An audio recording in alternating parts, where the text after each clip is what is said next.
guys, welcome to Windsome Cottage Garden. My name is Hannah and I'm so glad that you decided to join me today. We are in the home garden once more, and this is part 2 of us working alongside our deck. In the last video, we prepped this area and did a couple other odd jobs around the yard. And now it is time to get it planted out because we had a really hard frost last night. And I am desperate to get as many of these plants in my plant hoard that are in pots in the ground as soon as possible. I'm actually filming this on October 27th. I don't know when exactly you're going to be seeing it, but it's probably going to be at least a couple weeks after that is being filmed. There's going to be a whole rush of videos that we've done this weekend, and I'm just going to post them as I am able to edit them and get them out. So if you're seeing this and you're like, wow, they've just had a really hard frost, it was probably a little bit ago. But we did have a really hard frost last night, which actually killed a lot of the things that we had left in the ground. You can actually see it most notably in our dahlia patch, which I think this means they're now ready to be dug. So that's another video you will be seeing sooner rather than later. We already went through and removed all the zinnias when we did the vegetable garden. I just don't think I filmed that. And some of our other plants are really beginning to show that it is almost November.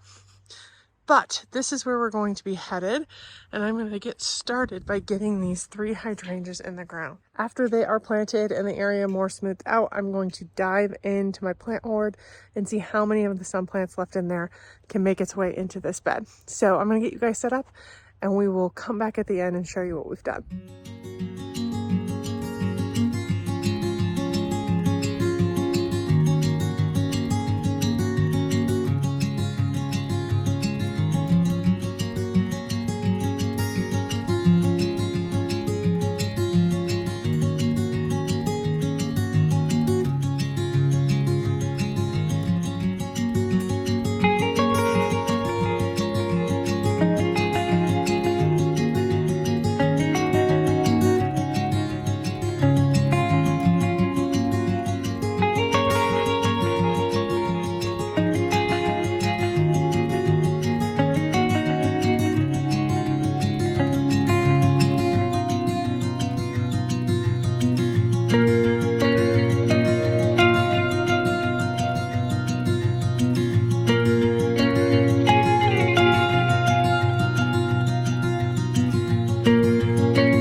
Okay, it is a new day, but I wanted to come and show you the finished product and walk you through some of the plants we ended up putting in this bed. It's not quite done. We've left some gaps for various plants I have in mind to add to this area but don't currently own. And we ran out of mulch, so we prioritized mulching over the cardboard where the grass was as far as we could. And I will be coming back in later with some more mulch to finish this up yet this fall. Let's go take a look at the finished product. As a reminder, this is the big sunbed that we spent a lot of time in. And we ended right here. This denim and lace Russian sage was planted. There's a chandelier lupin. But now this is all new and it swoops around a little bit. I wasn't entirely planning on planting out this area this season, but I picked up 3 pufferfish hydrangeas on clearance and needed to get them in the ground because I knew that's something that I wanted in this area once I had them, and I had so many other plants in my heart.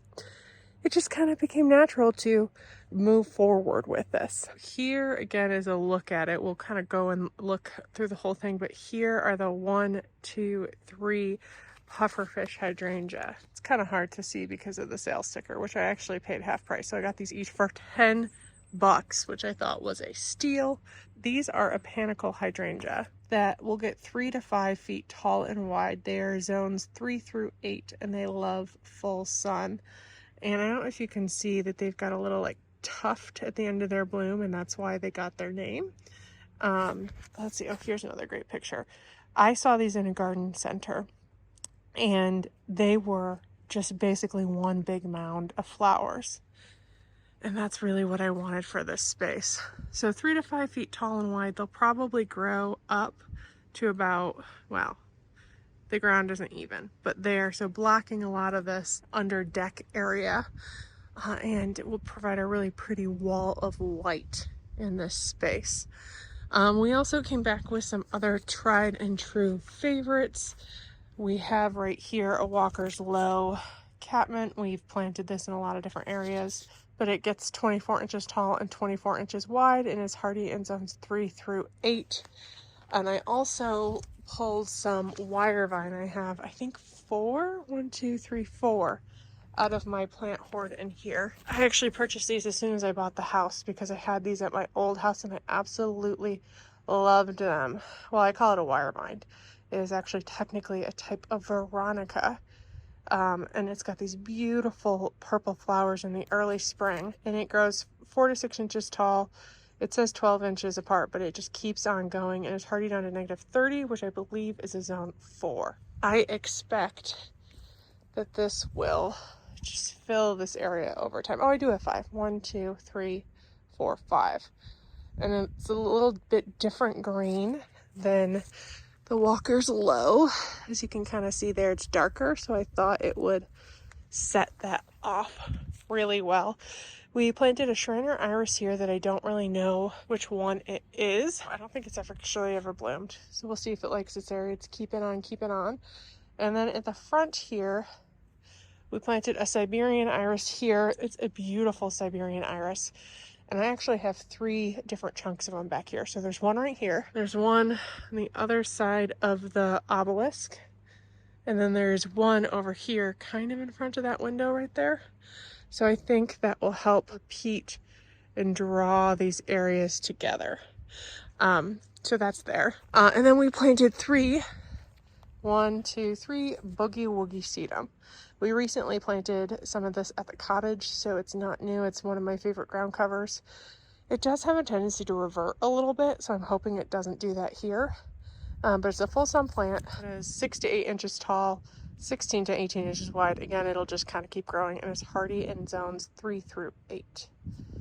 So I'm hoping it'll just kind of take over the front of this bed.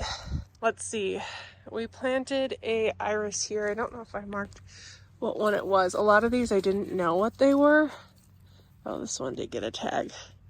It's a Shriner Iris from Front Step. I don't think this one bloomed at all. So another Shriner Iris. Have to wait and see what it is. We have another type of catmint here. This is a different variety that we have repeated in a couple areas. This one is a little Trudy Nepeta, so it's a little bit smaller growing as a ground cover type. Hardy in zones 4 through 9, and we'll get 8 to 10 tall, and again 12 to 16 wide. So I have one of those here and one over there. I also still have 5 in the plant hoard, which I technically, with this bed, met my minimum goal for the year of what I wanted to get in the ground. I still have quite a significant number, so I'm chipping away as the weather allows. I think this week, maybe next weekend, is kind of the end of planting for me. So I'm doing my best to get things in the ground, but I'm thrilled that this area was able to take so many sun-loving plants. I might be sticking some of those in here. I've just kept them for now because I have another spot in mind that I might tuck them. So that's that little Trudy. You'll see there's actually a pretty big empty space here. I did plant a peony here that I rescued from the yard. This was here when I moved in. However, it was actually tucked behind that shed. So even before we put the fence in, it was not doing well because it did not get like any sun. So there were 2, I think there's 3 of them back there. I took 2 of them. There's one here and there is one there-ish. One of them I had to cut out to get a seedling from the middle of it.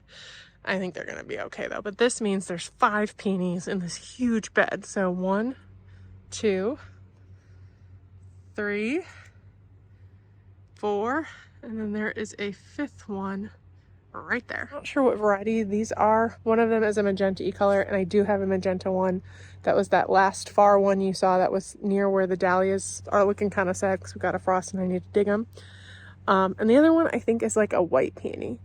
I'm just gonna get them planted, see if I don't like the varieties right there, I'll move them around, but they're gonna like this spot a heck of a lot better than they did behind the shed. So that repeated element again helps tie this big giant border together. I did leave a ton of space in here for new varieties. I still have a couple small things that are sun loving, nothing that really spoke to me to be added to this area. So what that means is it's opportunities for new things moving forward. I did specifically leave a big area at the back right here for a rose. My parents have a Poet's Wife from David Austin that is looking fabulous, and I was kind of thinking it might be good there because it gets a little bit bigger. I'm gonna think on it and probably order it this winter to arrive bare root in the spring. But I think it will be nice because we have no roses in this area. We have some Atlas roses there that'll be a nice bank. And then I do have a couple climbing roses, and there is a Munstead wood rose there. So I think it would kind of help, different variety, but a repeated element there as well. This right here is another iris. I believe this is a yellow one that we bought from Breck's a long time ago. I don't know what kind exactly. And then right here, I actually planted 3 phlox that I got on super clearance. This is a Proven Winners Luminary Series phlox called Prismatic Pink. We planted some white ones in my parents' yard that just smelled divine. I'm hoping these smell really good too. And I thought they would bring a beautiful pop to this back area that would fill it quite well because they get kind of tall. They'll get 32 to 34 inches tall, 24 to 28 inches wide, and are hardy in zones 3 through 8.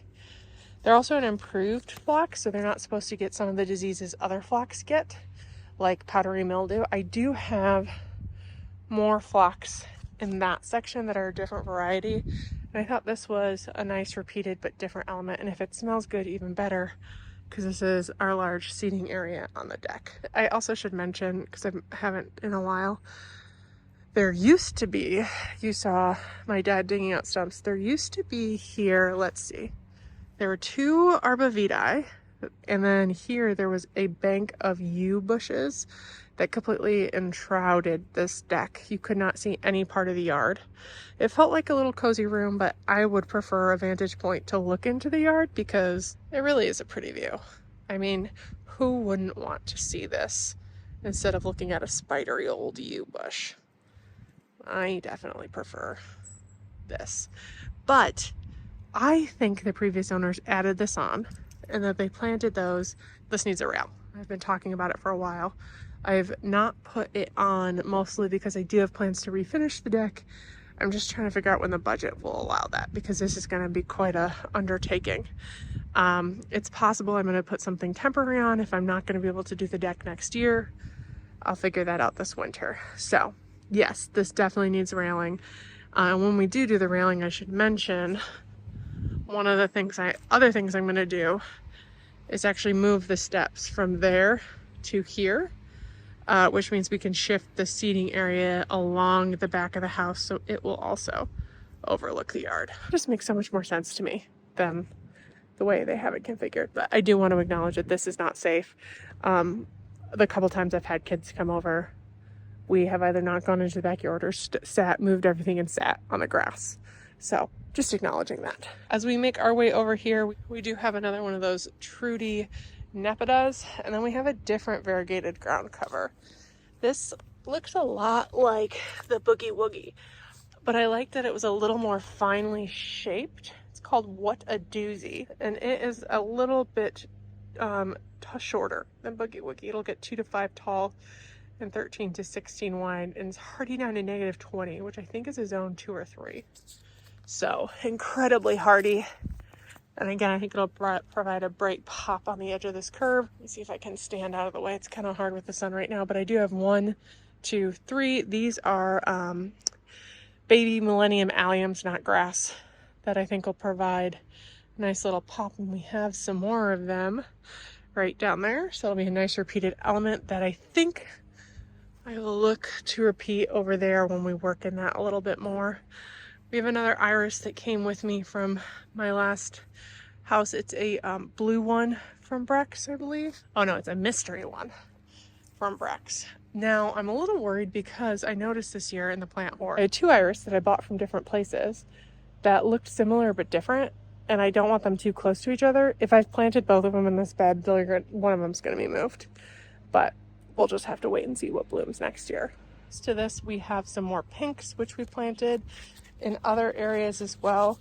This one is called Cheddar Pinks, which I like them, and I love how dusty blue this is. These guys will get 6 inches tall, 6 inches wide, and are hardy in zones 3 through 9. But in my experience, pinks just spread themselves around slowly as well. So it's also right in front of this really fun obelisk that I used in annual planters at my old house, and I think it's gonna provide a nice like anchor point to the deck. And I planted a short clematis here that I'm really excited about. It's called an I think it's a Henry maybe. Henry eye. I'm not exactly sure how to pronounce it, but look how pretty and white it is. It's hardy in zones 4 through 9. We'll get 4 to 6 tall and 3 to 4 wide. And it has really huge, beautiful flowers. I don't remember which pruning group this is. I just look it up. It is a group 2, which different clematis have different pruning requirements. Group 2 is one of my favorite because it blooms on both old and new woods, which means you don't really prune it.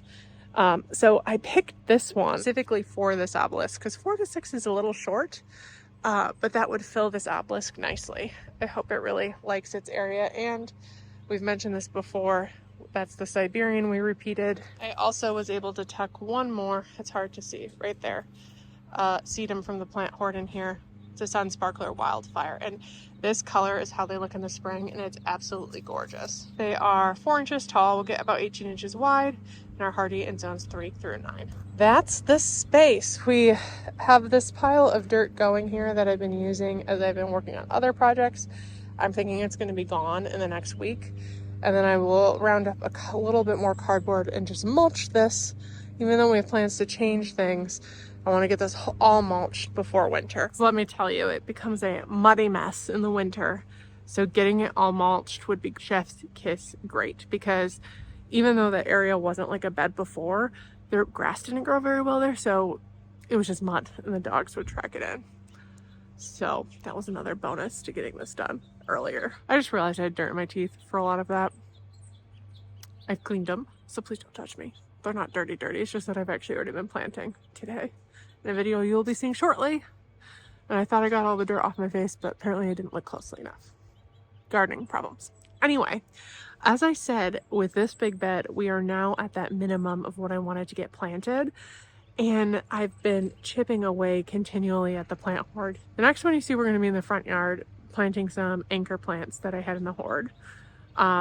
And I also have some more stuff to go in there, but I'm gonna go quick count because the pile is dwindling in an exciting way. I just counted, and I think I only have 36 plants left in my hoard. Now, I already got some in the ground, so it doesn't count everything that was done after the, oh, 37. I just saw another one.